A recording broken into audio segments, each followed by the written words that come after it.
Hi, this is Larry Kaye with ShadowAnyone.com. I'm going to share with you today about OSINT and zip codes, which seem pretty harmless, and people who overshare online, especially social media, and how that can be used to skip trace them if you need to.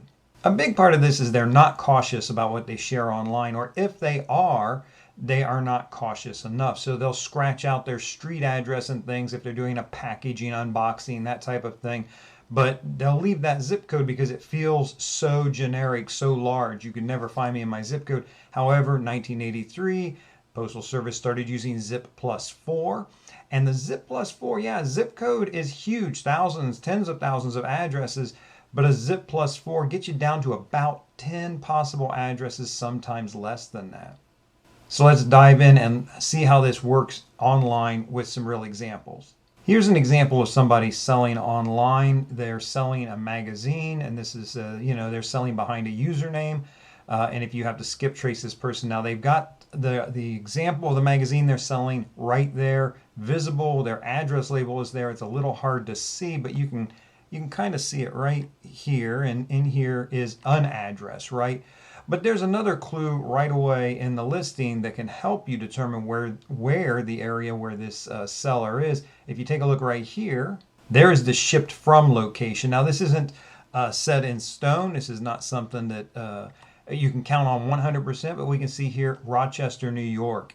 So what we want to do, go over to the address label, use the magnification feature, and this brings up a very clear, I've blocked out for privacy's sake, a very clear address on the person, including right here is that zip plus 4, which gets you down to about, like I say, 10 addresses or so.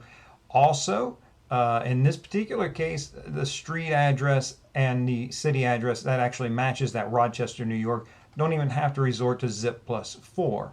So while some people may be more cautious and blur out more, they do leave a lot of times that zip code available. So what can you do with a zip plus 4? The simplest thing is just to plug it into your favorite search engine, press search. In this case, the first result that came up gives us that block of addresses that is attached to this zip plus 4. Other search engines, a little more advertisey, a little more whatnot, but so be careful about that. It's not always the first result, but right here we see this gives us 10 addresses or so or less to know where to find this person. If you have any questions, let me know. I'm happy to answer all that I can. In the meantime, this is Larry Kaye with ShadowAnyone.com. Remember, do the right thing, even if it's the hard thing.